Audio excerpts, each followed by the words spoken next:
what we know by the term Hindi, right, is uh, a recent kind of term, right? Only in the 20th century that people thought that there is a kind of monolithic language called Hindi. But if you look at the history of languages in the north, you find that there is a spectrum of various bolis or dialects across the northern plains. And they vary from region to region, right? However, you have something called Hindavi or Hindui that is the vernacular of the northern India, right?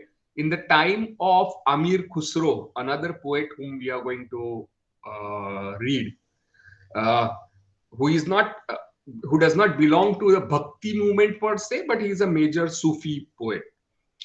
Hindi or Hindui or Hindustani were the names used, right?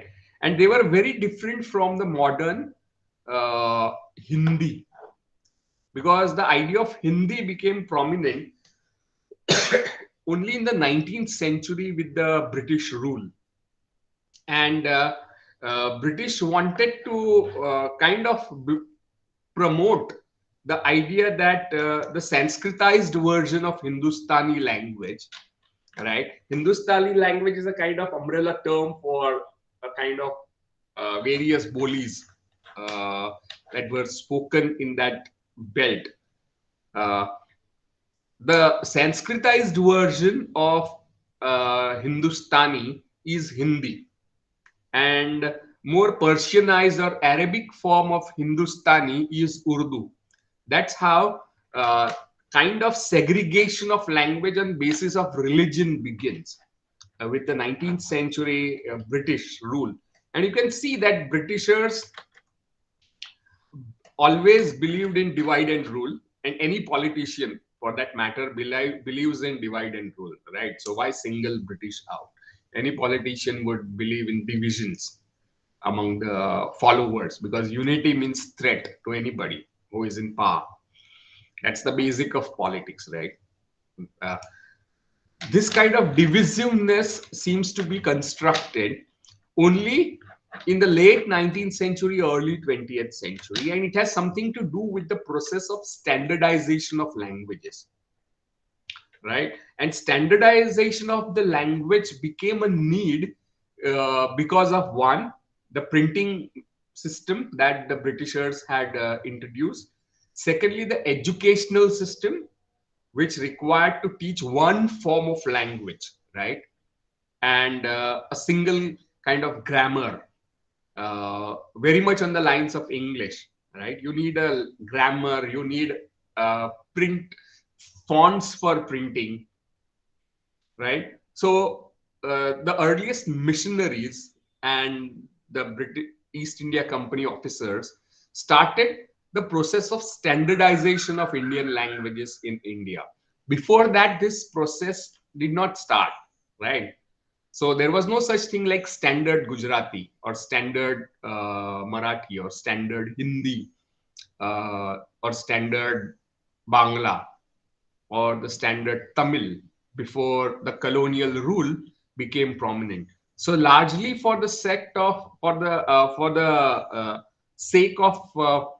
printing technology, convenience of printing, convenience of educational institutions, for the sake of governing a colonized region, the process of standardization began on Indian subcontinent, producing the modern standardized versions of Indian languages that you study in your textbooks, right? So the period which we are discussing right now is before that period, much before, right?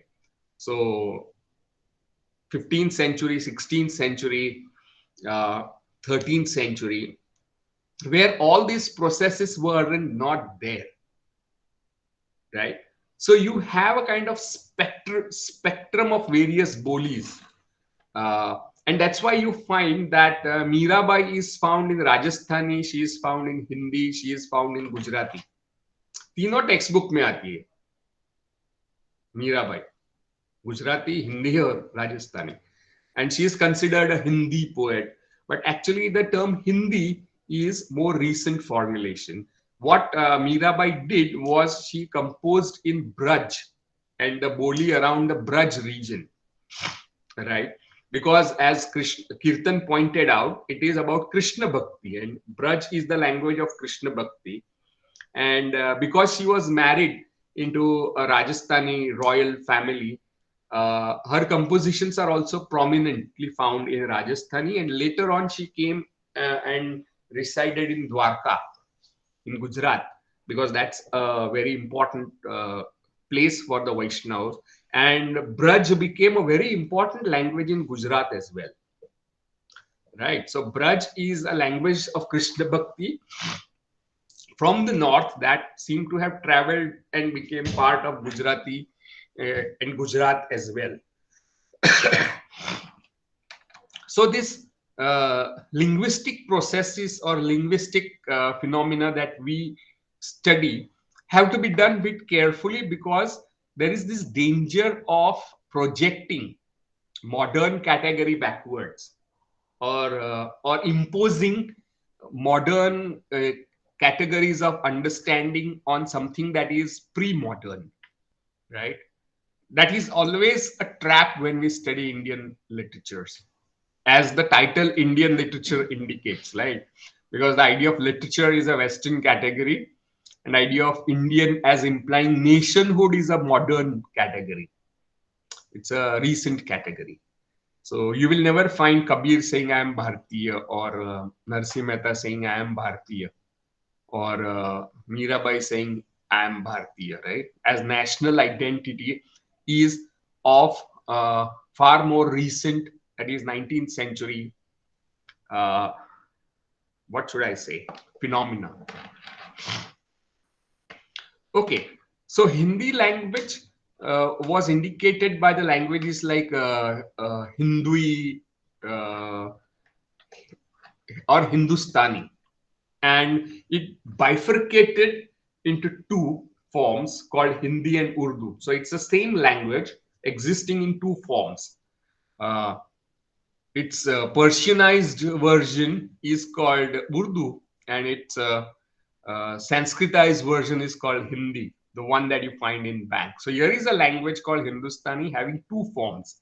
And in sociolinguistics, I think it's called diglossia, or language existing in two forms. Same language in two forms. So that's a bit about history of Hindi, because we are looking at major Hindi composers. So all Indian languages, whether it is Kannada of Mahadevi Akka, or Marathi of Namdev, or Gujarati of Narsi Mehta, or Rajasthani of Mirabai, these are more recent kind of, what should I say, categories, which are a product of colonial history, of standardization, of printing, of educational processes, westernized education system, and so on and so forth, right? So these are modern categories. We should be very careful while extending these backwards. And what has happened is, because these great composers composed in oral literature, orature, as people say, most of it is orature, some of it is preserved as manuscript. The language of these poets keep changing with time. So Narsi Mehta's compositions sung today may sound modern to our ears, but they are old Gujarati, right? 14th century Gujarati. But because of orally being transmitted, their language gets renovated every time they are transmitted. I hope I'm making some sense. Please ask me if you don't understand what I'm saying. If it is going above your head, please raise your hand if you can't understand. Because what we are saying is something that we are not accustomed to.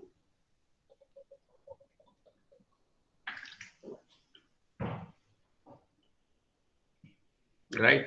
So the language in which Kabir wrote is not really Hindustani, but some sort of Boli that you find in the northern region, often called Sadhukkadi, or the language of the sadhus, especially the Nath sadhus.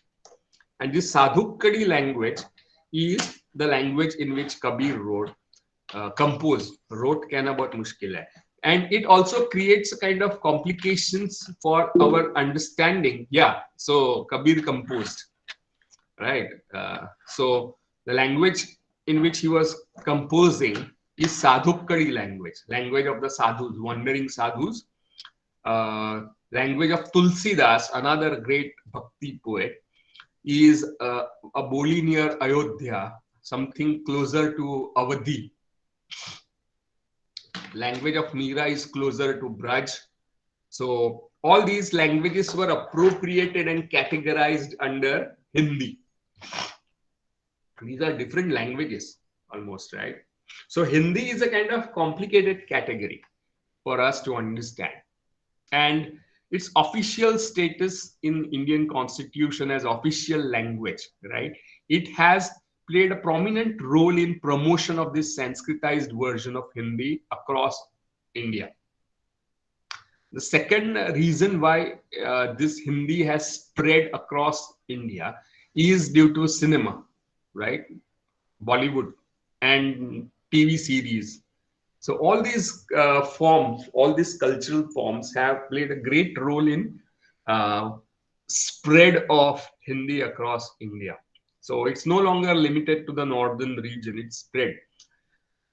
Many people think that it's a national language, right? But India does not have any national language. In legal terms, India has official language, right? So there are 3 official languages that Constitution of India accepts. First is Hindi, English, and third is the language of a particular region. So it's called 3-language formula, right? And language becomes a sensitive issue somewhere in South when people feel that Hindi is being imposed upon them, right? Because of certain kind of identity politics, they resist enforcement of Hindi, right? Though people pick up this language. So this is about Hindi that you should keep in mind. A certain kind of historical overview of what constitutes Hindi.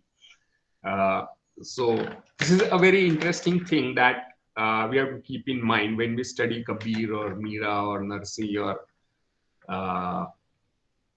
Ravidas, right? Or Amir Khusro. So languages on Indian subcontinent have a kind of complex histories that we should try to understand. And one of the most important thing as student of Indian literature and culture is to bring in a certain kind of historical understanding where we avoid imposing modern ideas on something that is fairly old, right?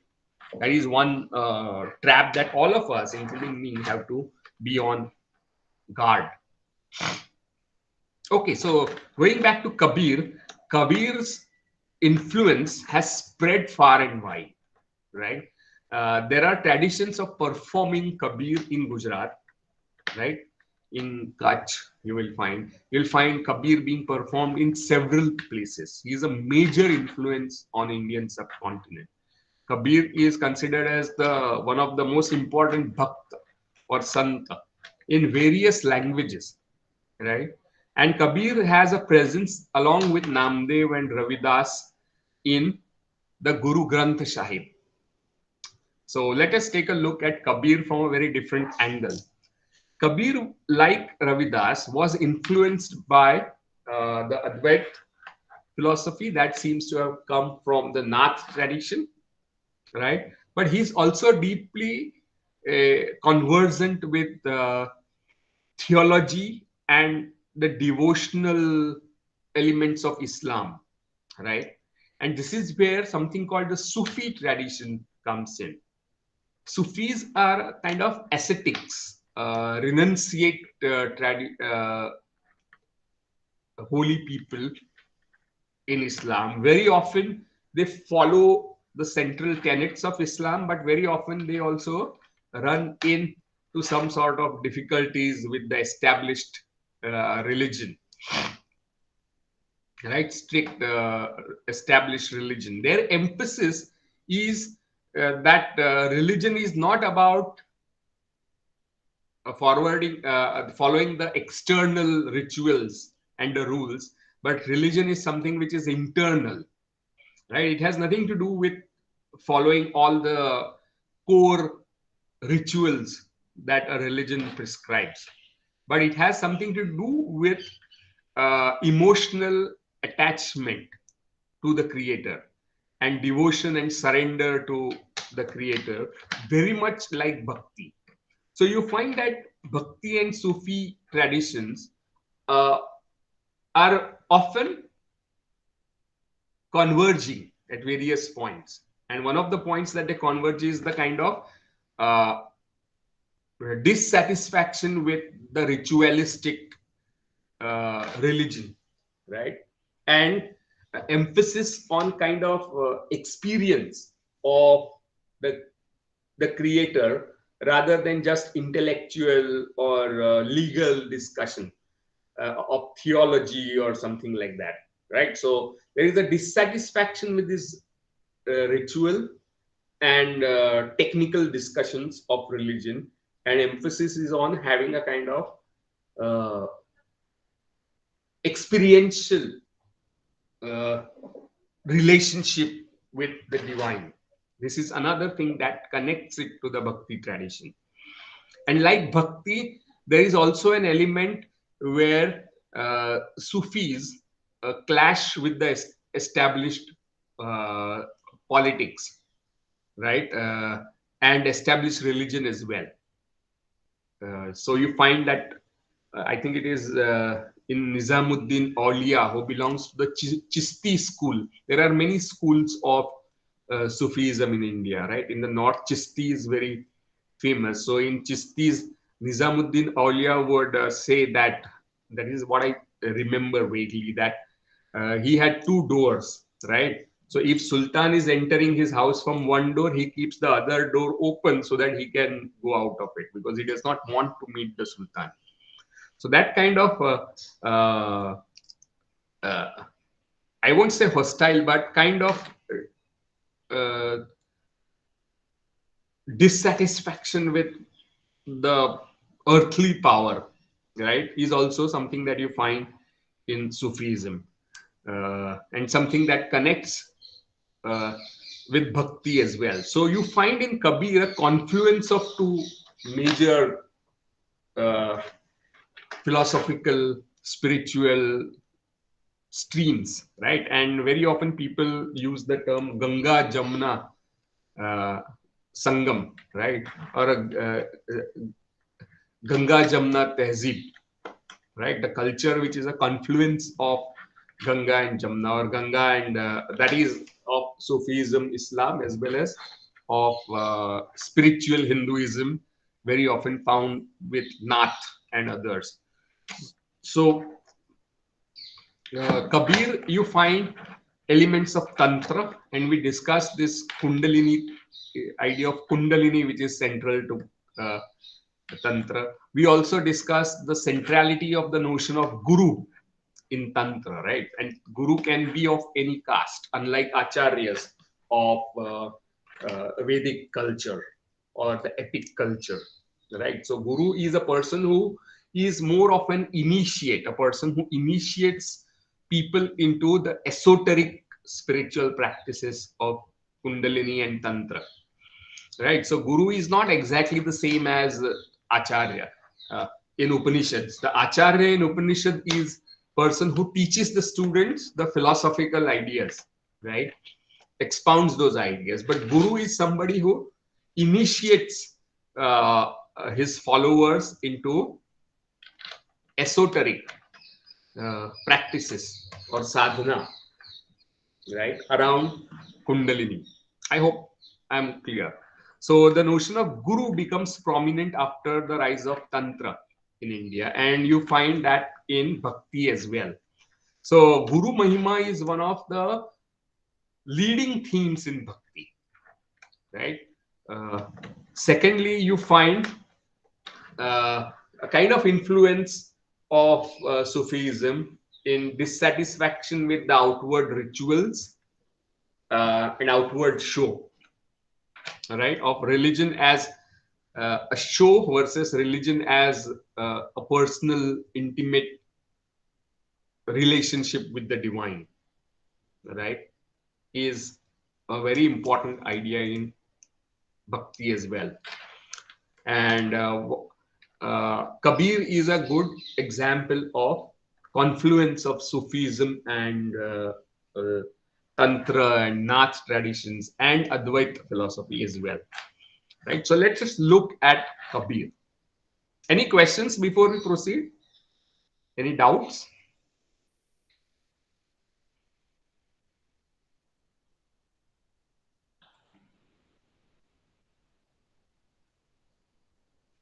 Okay. So let me share this screen. So this is your text on Kabir. It gives a hagiography of Kabir.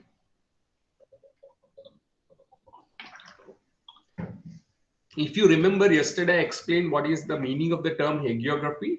By hagiography, you mean Sant Charitra. That is the biography of a saint, usually full of miracles, right? And the purpose of hagiography is to promote bhakti and paramarth, right? It's not meant, it's not similar as modern biographies, where the idea is to promote kind of historical understanding, social and historical understanding of an individual. But hagiographies are primarily books full of miracles, where how God uh, intervened in human life because of devotion. And it says that the name Kabir means, it's a Quranic title of Allah, meaning great. And he belongs to the weaver caste, as the hagiography tells us. Especially the hagiography called Bhaktamal is one of the most famous hagiographies in North, Sant Charitras in North. I'm not going into all details. There is this very famous miracle of Kabir, right? Where the Brahmins were offended by Kabir's teaching, as most of the times they are, and they drag him before Sikandar Lodi, the king of Delhi Sultanate, right? And he orders that Kabir should be, I think, uh, drowned in Ganga, right? But he does not drown, right? So there are several kind of stories that he was given to elephants to be trod upon, but then he did not die. Obviously, because of God's intervention.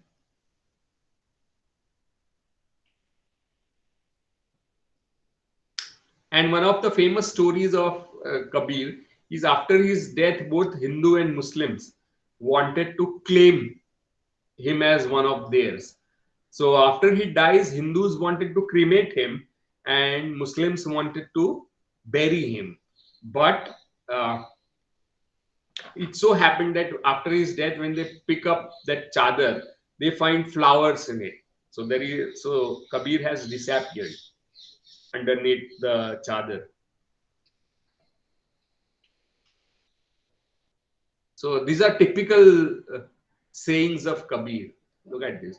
If the mosque is in the place where God resides, then who owns the rest of the land? Right? If Ram lives in images and holy locations, then why no one has ever found him there? So Hindus and Muslims, where did they come from? Who got them started down this road? So you can see his sayings are almost challenging all the established religions, whether it's Islam or Hinduism. And the confluence of Sufism and the Advait Bhakti can be found in Kabir's acceptance of what is known as Nirgun tradition of Bhakti, to which I think even Ravidas belongs.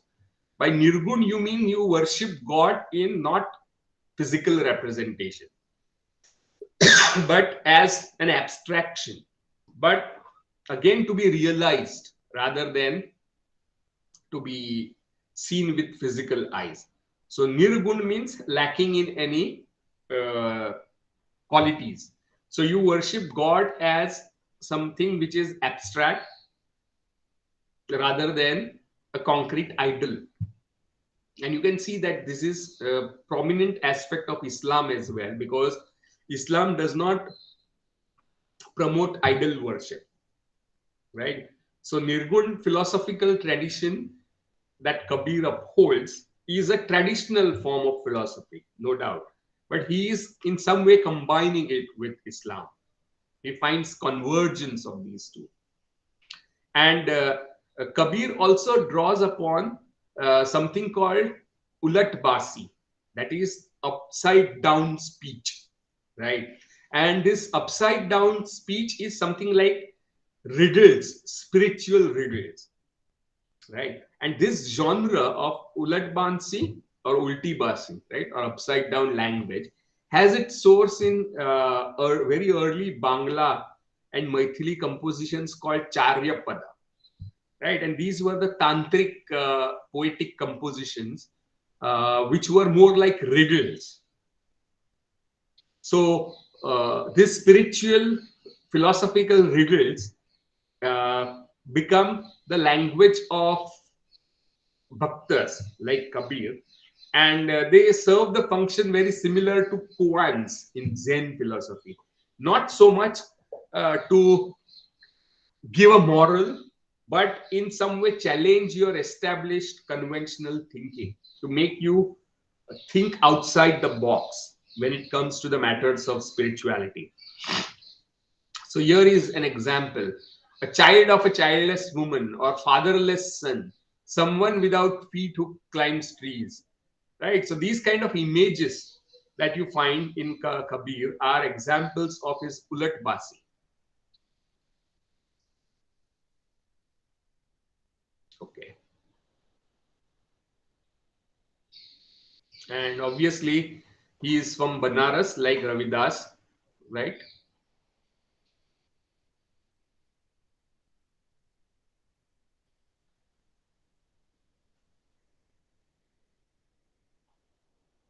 And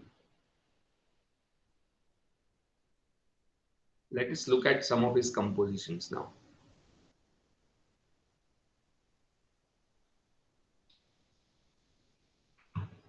His compositions are collected and by the Kabir Panth in a book called Bijak. And Bijak means a clue, a verbal clue to treasures. If you are on treasure hunt, then there are clues which you leave behind in the game so that you find where the treasure is. So Bijak is the collection of his compositions, which is upholded by the sectarian tradition. But we'll just look at some of these translations. So I want someone to read this for me.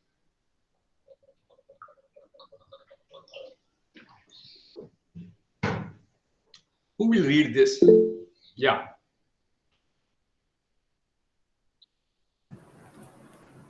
Go naked if you want. Put on animal skins. What does it matter till you see the inward Ram? If the union yogis seek came running from about in the buff, every deer in the forest would be saved. If shaving your head spelled spiritual success, heaven would be filled with sheep. And brother, if holding back your seed earned you a place in paradise, eunuchs would be the first to arrive. Kabir says, listen, brother, without the name of Ram, who has ever won the spirit's prize? Right. So what do you make of it? Anyone? I think that it's just showing how all of these actions that are propagated as holy or uh, he's trying to say that there is no moral value in any of these things. They're just actions. And if they guaranteed your visit to heaven, then all of these other people who he gives these examples of people who fit in those conditions also, but they don't do it for any religious purpose. Right. So these are the ritualistic or outward show of religion, right? If you go naked or if you put inward animal skins, what does it matter?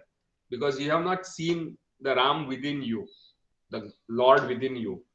If uh, the Union Yogi Sikh came from roaming about in buff, every deer in forest would be saved. Yogis are people who want to unite their soul with Brahma, right? Realize. So if you are seeking this in this ritualistic manner, then every deer can also be saved. If shaving your head spelled spiritual success, heaven would be filled with sheep. And brother, if holding back your seed earned you a place in paradise, eunuchs would be the first to arrive. So he is attacking these tantric conventions, right? And tantric convention, this the whole idea of holding back seed is brahmacharya, right? Celibacy. So if practicing sexual celibacy or abstinence can take you to God or heaven, then eunuchs would be there before you. So he is making fun of all these external, outwardly shows of spirituality, which are not based on realization, but they are almost like scripted performances, which are not true. So you can see this is a typical Bhakti poem in which he is Sir, attacking. can you please go back and explain the second, Yeah. the first So and the second actually, yeah, first yeah. and So second. some of the tantrics and holy people went around naked, right? Some of them put on animal skins. Now, what does it matter? Because this outwardly costume party is not does not guarantee that you have realized the Ram within you. That's what he is saying. So he's attacking this costume party basically. He's also that goes on under the name of religion, right? Uh, so whatever goes on under the name of religion, and he's also attacking these yogis, right? And yogi means people who seek this union with the divine. Yoga means to bring two things together, to yoke them. So that's what they are seeking by roaming, right, in the forest and all that. If that is what is going to guarantee the real salvation, then even deers also wander in the forest, right? And but they are not going to be saved. That's what he says. And there is very famous doha where he says, "Pahan पूजे हरि मिले तो मैं पूजू पहाड़." पत्थर को पूजने से अगर हरि मिलता है तो मैं पूरा पहाड़ पूजने को तैयार हूं. That's what he says, right? So that's what he is saying here. So this is another of outward ritual. Shaving your head spelled spiritual success. Then heaven would be filled with sheep. है ना? अगर बाल काटने से आप आध्यात्मिक हो जाते हो तो घेटा बकरा always go to the heaven because you shear their wool. Is it clear now? And the fourth stanza is about brahmacharya, where one of the practices of brahmacharya in yoga and tantra is to conserve semen, the seed, and then transform it and uplift it as a form of kundalini, right? So if brahmacharya resulted in spiritual success, then that he said that eunuchs would also go there. The castrated. By eunuchs, he means the castrated people, right? So basically, he is saying that all these, what goes on under the name of religion, is not based on spiritual realization, but show, and it's all futile almost. Without the name of Ram, who has ever won Spirit's prize? Does that help you to understand this better?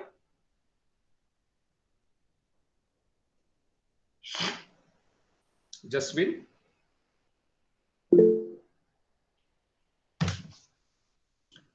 Okay. Okay. So I want someone to read this for.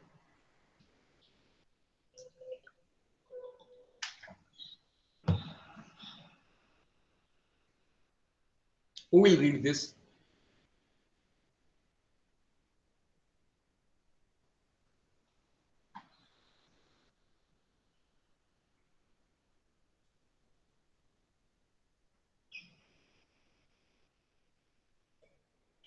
So I guess I'll read it. Yeah, go ahead. Hey Kazi, what's that book you're preaching from? And reading, how many days? Still you haven't mastered one word. Drunk with power, you want to grab me. Then comes the circumcision. Brother, what can I say? If God had wanted to make me a Muslim, why didn't He make the incision? You cut away the foreskin and then you have a Muslim. So, what about your women? What are they? Women, so they say, are only half formed men. I guess they must stay Hindus to the end. Hindus, Muslims, where did they come from? Who got them started down this road? Search inside, search your heart and look. Who made heaven come to be? Fool, throw away that book and sing of Ram. What you're doing has nothing to do with him. Kabir has caught hold of Ram for his refrain, and the Qazi, he spends his life in vain. So you can see how much he is anti-establishment in 15th century, right? So he is not sparing anyone. He is neither sparing Pandit nor he is sparing the Qazi, neither Hindu nor Muslim, right? So what book are you preaching from? And you haven't mastered one word. Uh, Drunk with power, you want to grab me, and then comes circumcision. Brother, what can I say? If God wanted to make me a Muslim, then he would have, why wouldn't he make the incision? So what is he implying by this?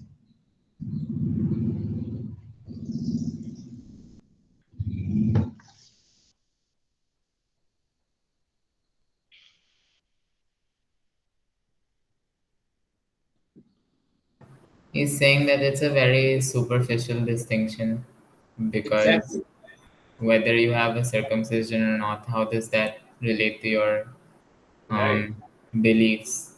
And Right. then he goes on to say that it's only applicable to males. Hmm. So, What about if this is the distinction between males, how will you make the same thing for females? Are they all Hindus then? right? But And he says one thing Hindus and I'm Muslims. Yeah. I'm Very confused about is that he's Kabir Das is classified as a Nirgun Bhakt, but right. he always uses the name of Ram.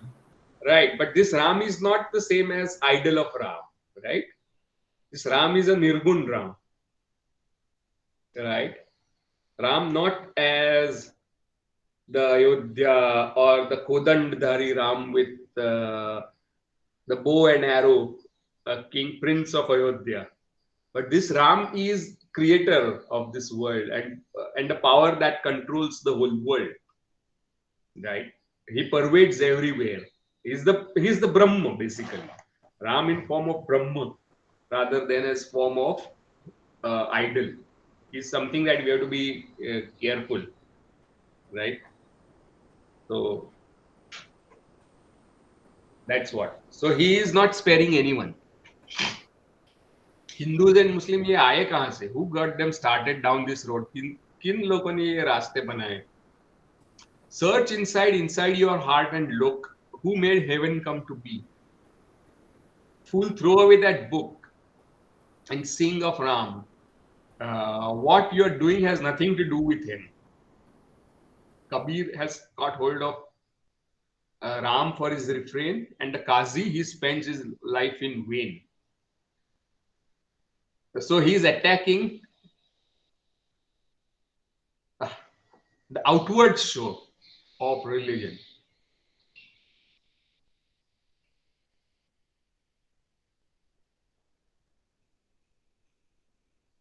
Okay, so here is uh, another of composition which seems to be fairly uh, anti-establishment. If caste was what the creator had in mind, why wasn't anyone born with Shiv's three-line sign? Means if creator had the idea of caste in mind, then why wasn't anybody born with a caste sign on forehead?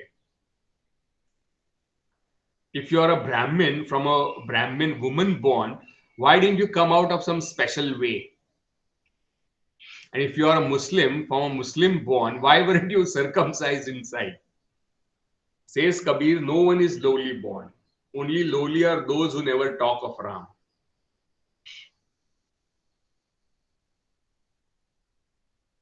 So you can see how much uh,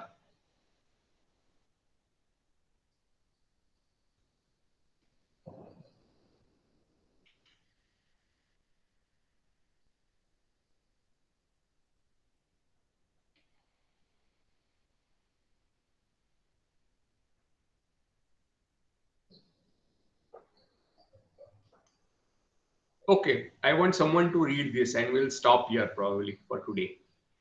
This last composition.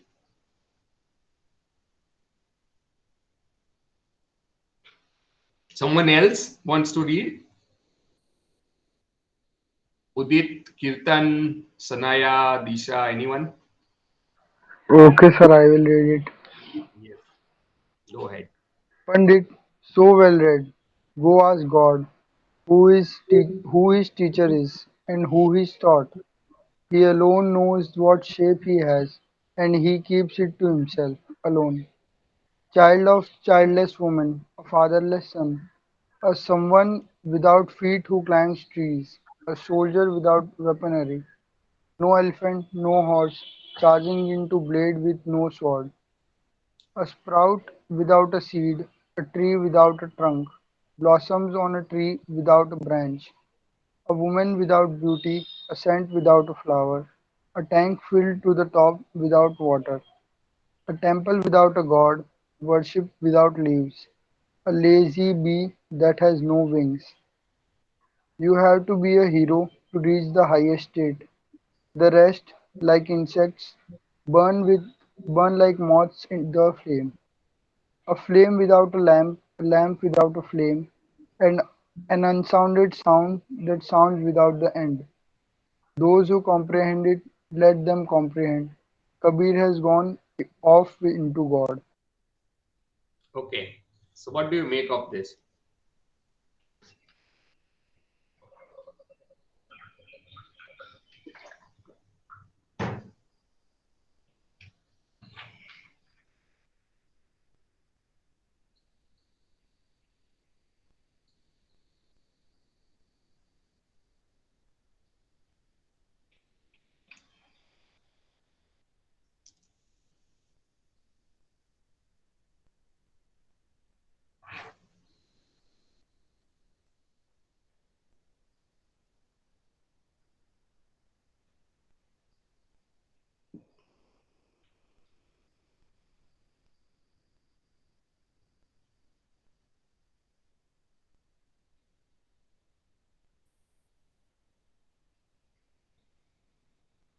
Okay, this is an example of what is known as Ulat Basi, right? The upside down language of riddles, spiritual riddles. And the only way you can talk about God, right, is through riddles that don't make sense. So he's asking the Pandit, ask God who is his teacher. भगवान का teacher कौन है, भगवान का गुरु कौन है, and who has he taught, who has God taught? He alone knows what shape he has. Only God knows what shape he has, and he keeps it only to himself alone. He does not reveal his shape to anyone. And this is what we mean by the Nirgun tradition here, not having any attributes. So God is not shown as having any attributes. Child of a childless woman, fatherless son, someone who without feet who climbs trees. Right? Child of childless woman is a paradox. right? Fatherless son is also a paradox. Someone who without feet climbs trees. A soldier without weaponry, no elephant, no horse, charging into battle with no sword. This is also paradoxical.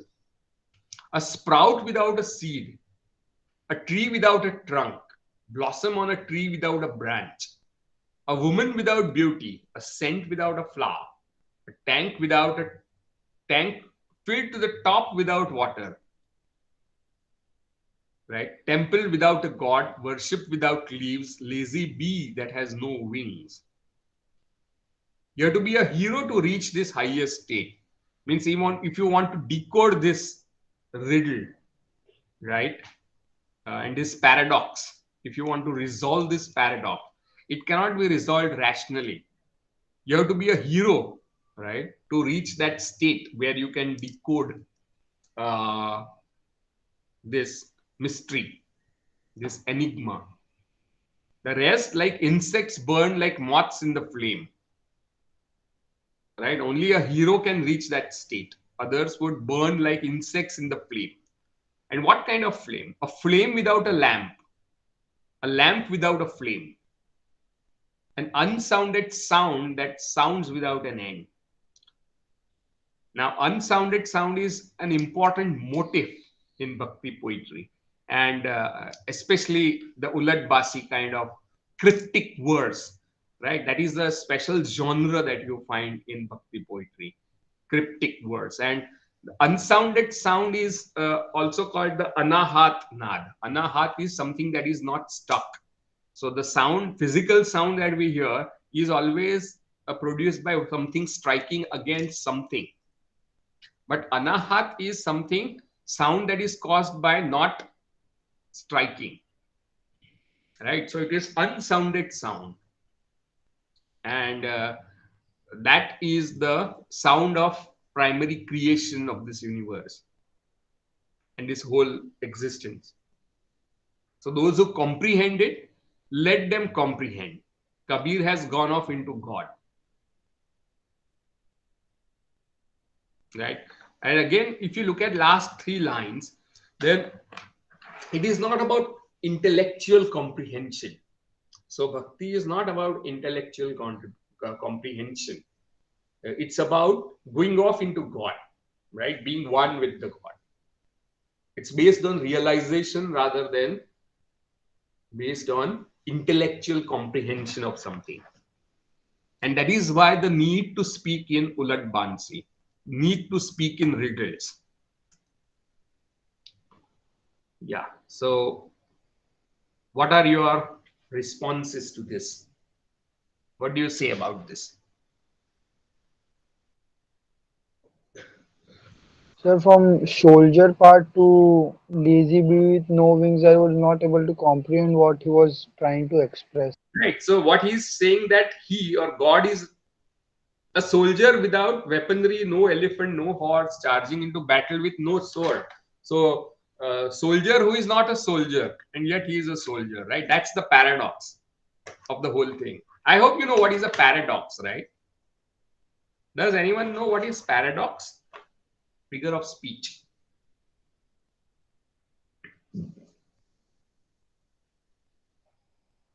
What is a paradox? Paradox is basically something that contradicts itself. Okay. There is also a term called oxymoron, right? And oxymoron means something is illogical. But paradox is two things which are self-contradictory, but it makes sense at a higher level, right? So paradox is a higher form than oxymoron. Oxymoron यानी two contradictory things बोलना, right? मैं घर जा रहा हूं पर नहीं घर जा रहा हूं. But if you read it as paradox, घर would be interpreted as symbolic something. मैं घर जा रहा हूं पर भी घर नहीं जा रहा हूं. I hope you get what I'm saying. It's a mode of understanding. Paradox speaks of truth at a higher level, at a symbolic level, right? So soldier is not literally a soldier or flower or tank filled to top without water. All these are paradoxes. They have to be resolved symbolically as higher forms of truth.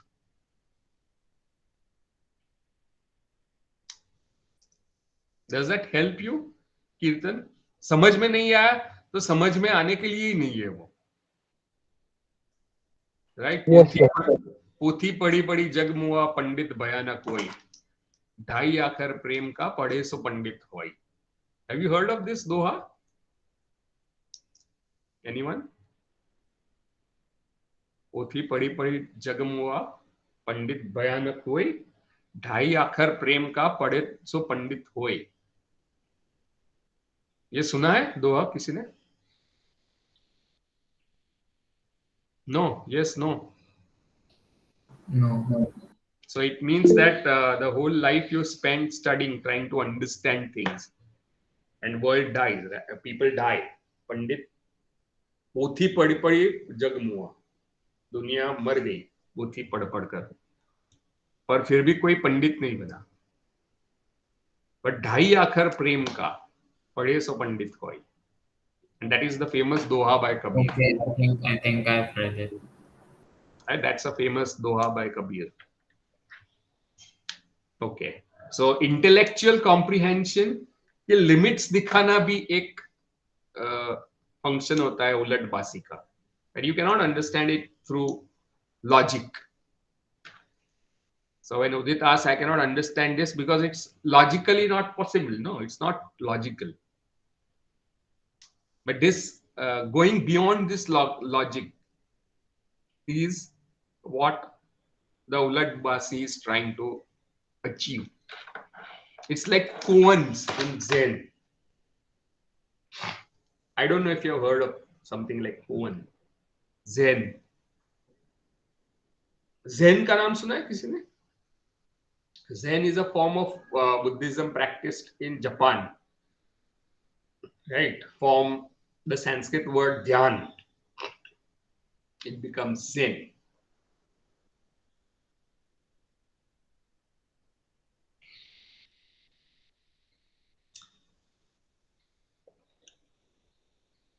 Okay, any questions, doubts, queries before we stop for today? Sir, just one question regarding what you said in the beginning. Can you talk a little about Prakrit? Okay, thanks. See, Prakruts were the vernaculars maybe at a particular juncture. You have to go back to the history of the Vedic language, right? You have ancient Vedic language of Rigved, right? And by the time that is something like 1500 years before Christ, almost 3500 years from today, you have this Vedic language which has its great affinity with other languages like language of Zen and Avesta in Iran. So Parsi's holy book is Zen Avesta, which has many similarities with the Vedic Sanskrit. Right? It's and then by the time almost 1000 years after, you find a necessity to codify it as grammar, right? And you have Panini laying down rules of codification of Sanskrit, making it a classical language, right? It became a rigorous language that was standardized, right, in those days. So this standardized, developed form of Sanskrit became classical Sanskrit. But the language that people spoke, right, was not this classical language. And it was called natural language or Prakrut. So Prakruts were the languages of people, while Sanskrit became a what it is, as Sanskrit ka matlab kya hota hai? Refined. Right? So after Panini's Sanskrit, the language of Vedic scriptures became Sanskrit, that is purified, refined, the language of elites, language meant for religious and spiritual purposes, right? So this language, the new refined language was restricted to people of upper castes largely, right? And it was used in certain domains like philosophy, rituals, religion, knowledge, and so on. The language in which you bought your potatoes and tomatoes was Prakrit. And slowly, Prakrit also got standardized and became a kind of trans-regional language, right? And Prakrit also started getting codified. And this codified Prakrit became a kind of trans-regional major language like of literature by the turn of maybe the Christian beginning of Christian era, somewhere some centuries around that. So you have people like Hal, King Hal of Satvahan, who composed this book called Saptashati. It's a collection of Prakrit songs on everyday life of people, right? So Prakrit is another branch of language. And as time passed, you find Prakrits developing into regional variations. So there is Maharashtri Prakrit, there is Prakrit in Gaudi, that is in Bengal, and so on. So you have regional varieties of Prakrits, Ardhamagdi, and so on in Magad, right? So regional variations of Prakrit came up. Maharashtri Prakrit, for example, is the famous version of Prakrit, in which you find a lot of literature. And then, as time passed, again, you have something called Apabhransha coming up. Apabhransh literally means fallen, corrupted, bigdi hui bhasha, right? But that also became standardized literary language later on. So you have this trilingual formula by the first, by the end of the first millennium, right? Where a poet could compose poetry in 3 languages, according to a scholar named Rajashekhar, that you write Kavya in Sanskrit, Prakrit, or Ardhamagdi, right? However, after that, you have these modern Desi bhashas coming up. And a distinction is often made between Desi and Margiya cultural traditions, right? The Desi would mean regional of the particular place, which has certain locality, Desi. And you will find that in music, Desi varieties of compositions would be region-specific varieties of songs and compositions. Margiya means of the way. That means they are not limited to particular region, but they are spreading out across the region, various regions. They cut across various regions. So Sanskrit language became the Margiya language, and even Prakrits and Apabhransh also started becoming Margiya.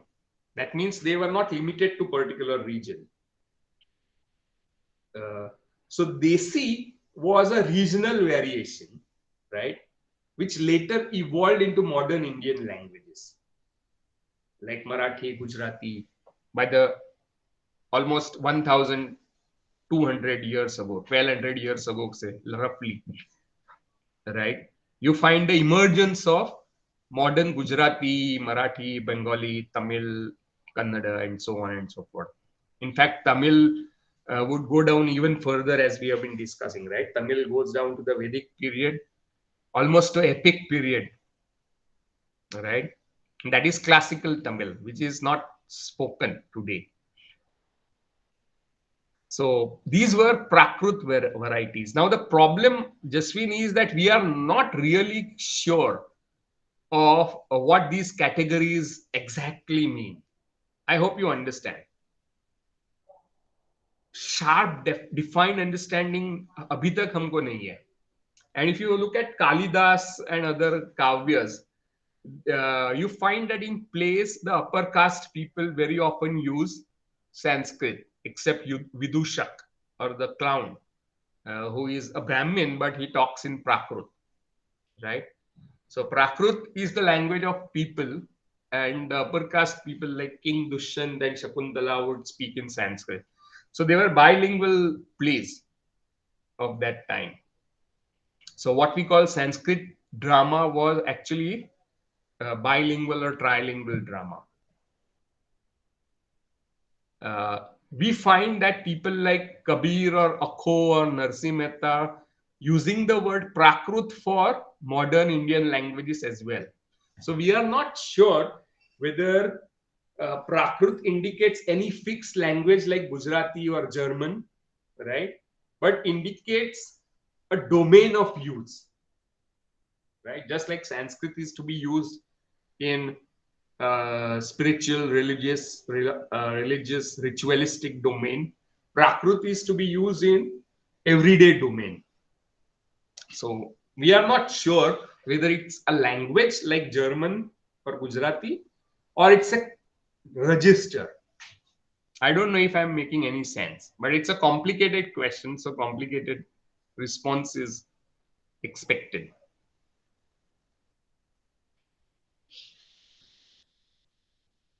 Right.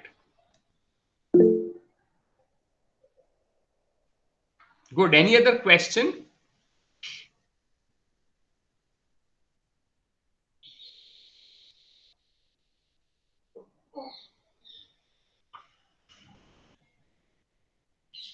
Okay. So let us stop for today and we meet next week, right?